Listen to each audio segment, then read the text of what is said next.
All right, starting a project today at a condominium here at the El Matador. Done a lot of work here. These people just bought this place, and for some reason they want to change the color. So let's take a look around. As you can see, they got stuff out of the closet, got it up on the counter. That's great. That gives me room to work. Let's take a look in here. So you can see in this closet, for some reason, they want to take down this wallpaper that somebody customized the closet with. Actually, two kinds of wallpaper. So we're going to get that out and get this old shelf out of here. Come on.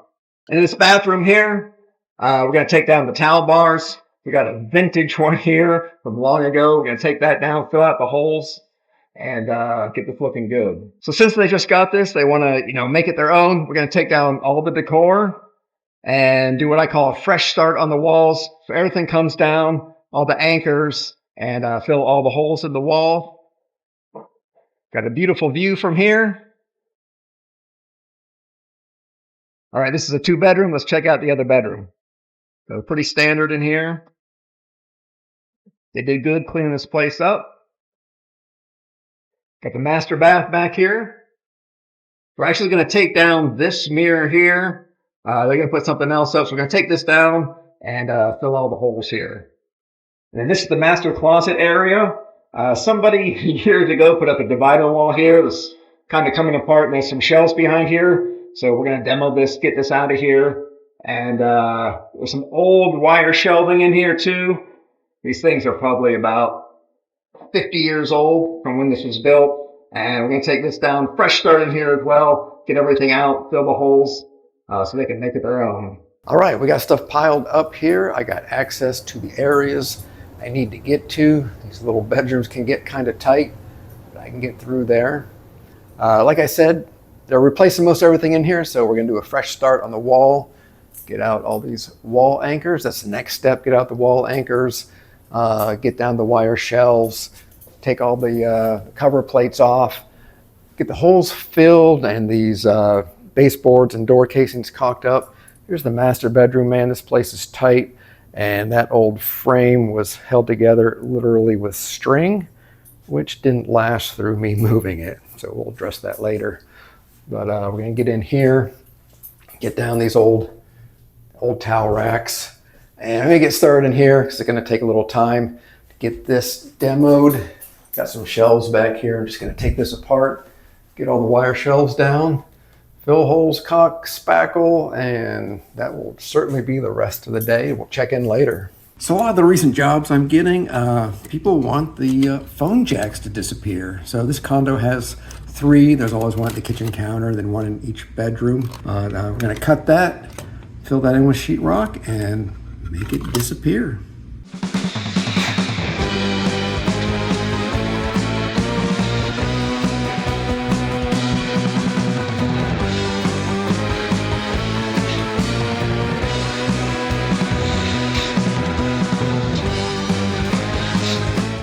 So I got the wallpaper mostly out of this closet. There's a few stubborn areas. You can see this is where the seams were, and those are the problem areas, because once they start to lift, people will put some glue behind there, and they usually use the wrong kind of adhesive. It makes it really hard to get it off, but I'll get it as much off as I can. Sometimes it tears up the wall to get it below the surface, but we'll fill that in with some spackle and joint compound and get this closet all smoothed out. These plastic anchors can be hard to get out of the wall sometimes. You can make more of a mess trying to pull them out. So this is what I do with them. The painter's 5-in-1. Knock it off. So the next phase here is to fill all the holes. I do everything in phases. So some people think, well, do this room and then do that room. Doesn't make sense. You got to be efficient. So fill all the holes. That'll be next. And then caulk everything. So we're going to fill the holes. This place has plenty of them, because they're changing out all the decor, all the towel bars, even the bathroom mirrors. So no shortage of holes here. But some of them need a product on them before I put the spackle on, and I'll show you why and what that product is. This towel bar, somebody caulked around it, so when I took it off, it ripped off that first or couple of layers of paper down to the brown. You can't just put joint compound over that. That stuff's gonna bubble and ripple, and then you gotta sand it or cut it out or do something else. You can treat it with oil-based primer. That works pretty good, but I've still seen that ripple sometimes. So I use a product that's water-based and made for that. It's Guards by Zinsser, and you just put it on there. It's almost like some kind of resin, and that dries really hard. That paper won't bubble up and doesn't take too long to dry. After it does, you can put joint compound over that and it will not ripple. I don't normally take down big mirrors to paint in a bathroom, but they wanted this one gone. They're going to replace it with something smaller, more contemporary. So after I took it down, you never know what you're going to find back there. There must have been wallpaper up here years ago. You can still see some of the texture. I don't know if it shows up in video, but on the wall, from the wallpaper, and the wall's all tore up because they took the wallpaper off and knew the mirror was going back up. Yeah, it happens. So we'll skim coat this a couple of times with some joint compound and get that all smoothed out for them. And before I get to caulking here, I'm doing all the trim and doors. So before I paint those, I wipe them down with liquid sandpaper. That not only cleans it, but it helps condition that old paint so that the new paint sticks to it better.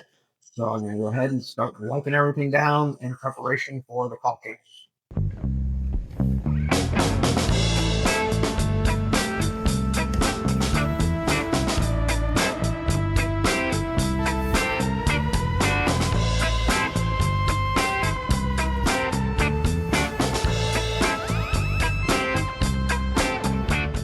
When they installed this toilet, they left quite a gap between here. It's kind of hard to see.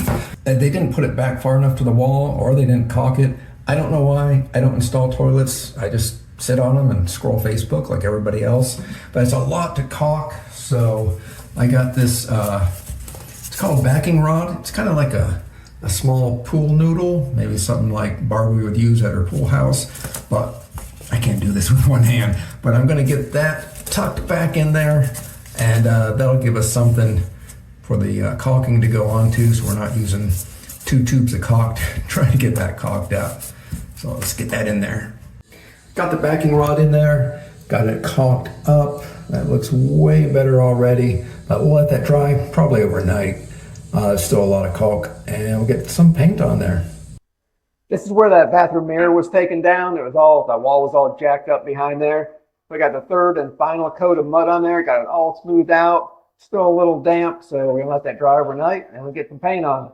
All right, got this place caulked up. I'm about to start painting the walls, but before I do, a little trick I do is first I take the trim paint and I paint the edges of the door casings to get a little bit on the walls. And we'll come back and cut in that line with the wall paint. And I find it way easier to do that because you got all this surface to put your brush on. I can get a nice straight line and do it way quicker than trying to cut that line in to the wall paint with the trim paint. So yeah, I do that first. If a place has crown molding, this doesn't, but if it does, I'll paint all the crown molding first and then cut that bottom line in with the wall paint. I tried doing baseboards first, but that doesn't make a lot of sense. Because you can get wall paint sprinkles on the baseboard, and that cut-in line, cutting the wall paint on top of the baseboard, just doesn't look too good to me for some reason. So yeah, get a couple coats on these, then we'll get in some wall paint. And we're finally able to get in some wall paint now. This unit took a lot of prep. Actually still have some patches drying. They'll be good tomorrow. So I start rolling first with the first coat. I know this is going to take at least 2 coats in here. So I roll it first, then I cut it in, and the final coat, I will cut it in and then roll it. That tends to look better. But if I cut it in first, I find myself brushing too much and it takes a little more time. So I find this the more efficient way to do it. So let's get rolling.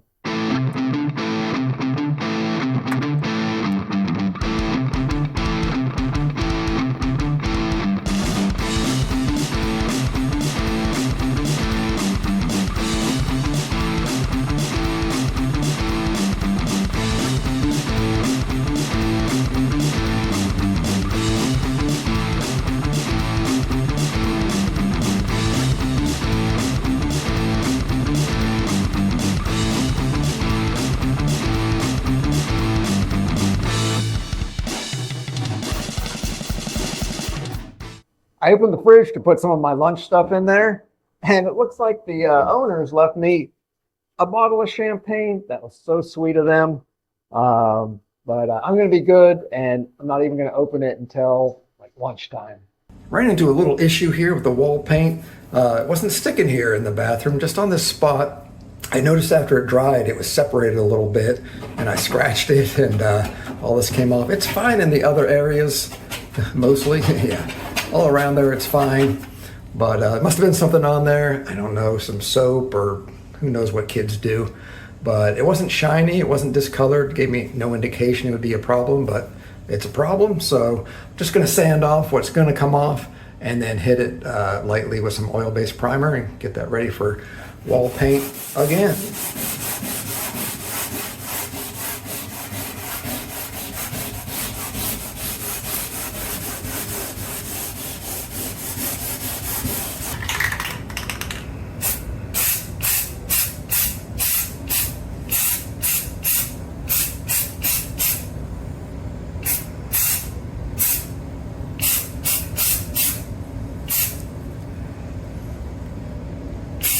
That should do it.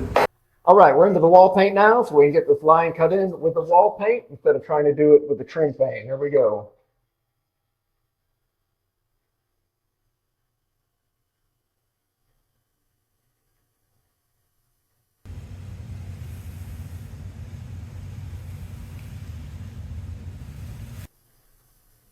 Looks like that.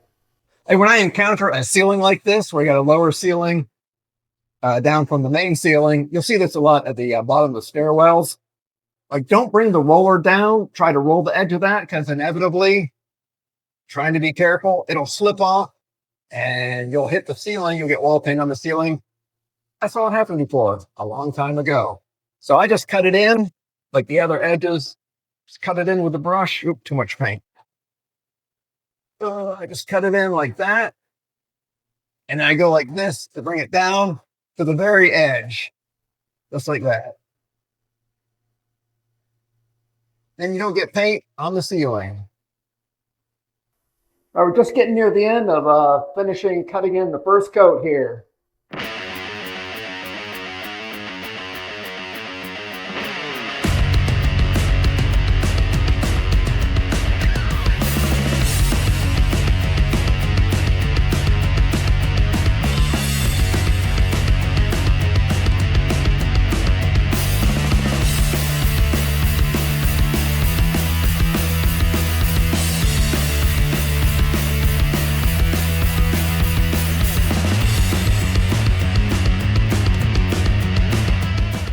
The last thing I do with the wall painting is get a small brush and get into the tight areas. So in these condos, the main ceilings are 8 feet high. They're cement.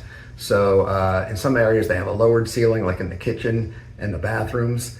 And there's about 7 feet high. And up above there, that's where they run the duct work and electrical and that kind of stuff they can get to. But anyway, since these lower ceilings are 7 feet, they're real close to the tops of the door frames. So then I break out the smaller brush and get those painted.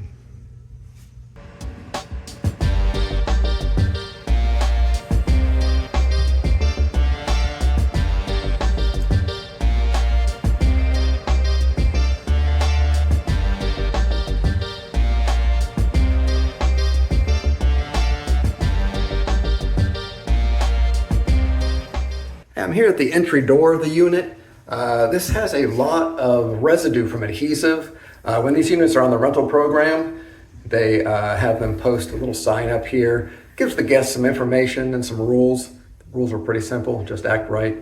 One of the rules here, it's not on the sign, but if you go to the pool, one of the rules is do not drink the pool water.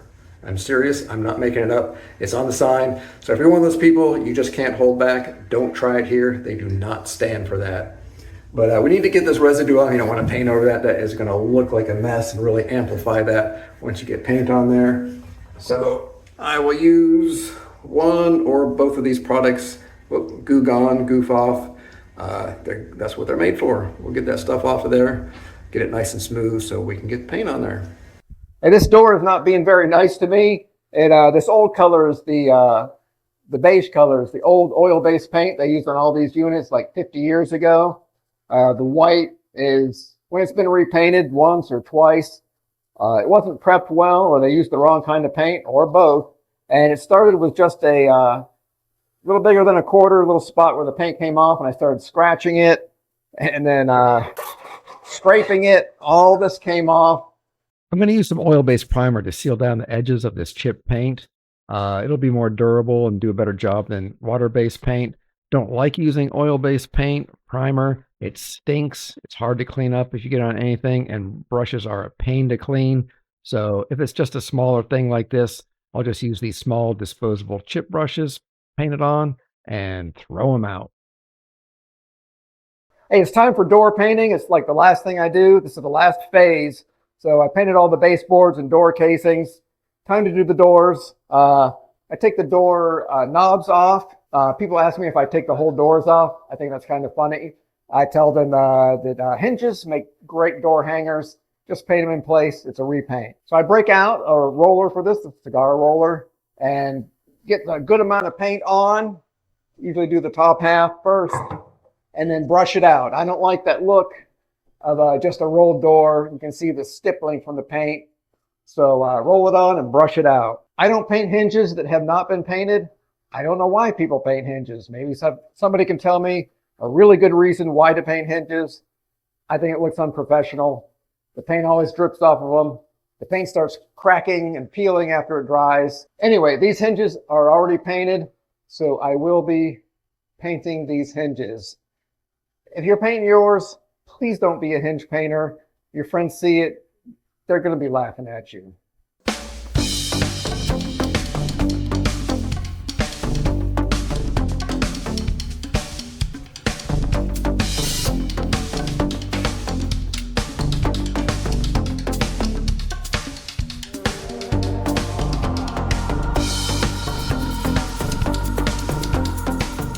I found an unpainted hinge at the entry door. This is how hard it is. So this is how hard it is to paint around a unpainted door hinge.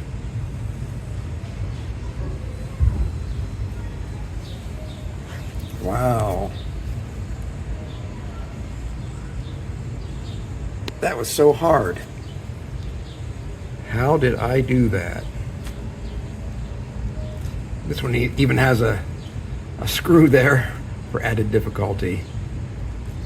That's it. Painted around, no paint on the hinge. We're getting things wrapped up here. I got the final touch-ups done. I just got to move some things around the living room, get my stuff packed up on my cart, get out of here. We got a neighbor who's going to come by here shortly and check things out and have a check with him. I don't mind that part. So let's see what it looks like. Here's the entry door. This is where we had that adhesive on here. I got all that off. Got the door painted. Kitchen. Let's see. Let's go.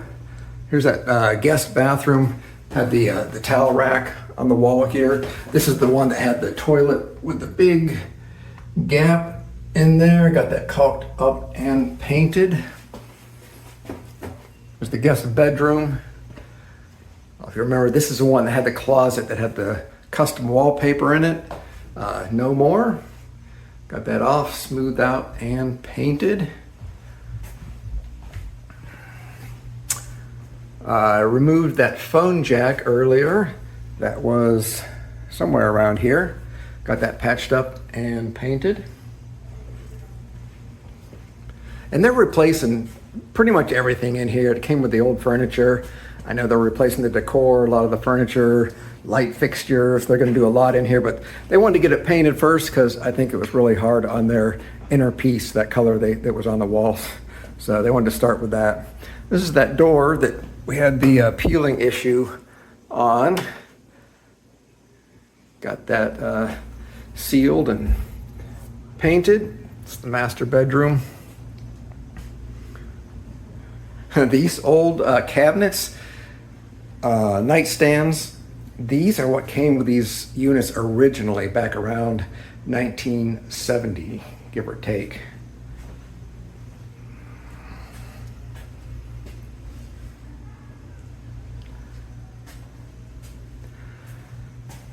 This is where that mirror was, where the wall was all messed up behind it. Got that smoothed out and painted. This is the master area. This had the towel rack there. And the master closet. This is where they had that, I guess, less than professional shelving system here that I got rid of, smoothed out the walls and got that painted. Got this all wrapped up, got my stuff carted out to the truck, ready to close this place up and get out of here. A few takeaways from the job. That old oil-based paint they used back 50 years ago on the trim and doors here is still presenting problems today. You saw that on the master bedroom door, and also the last unit I did here. The same thing happened. So a lot of these, like I said, weren't treated properly, weren't painted with the right kind of paint, so that's always a potential issue in these units. Prep took a little longer than I thought. I don't know if I mentioned it, there were a lot of holes here to deal with. So that took a little longer than expected. The customers were great to work with. I sent them some pictures along the way to show them the progress being made. Oh yeah, the view was great. Look at here at the Matador Condominiums here on Okaloosa Island. If you got any questions, feel free to reach out.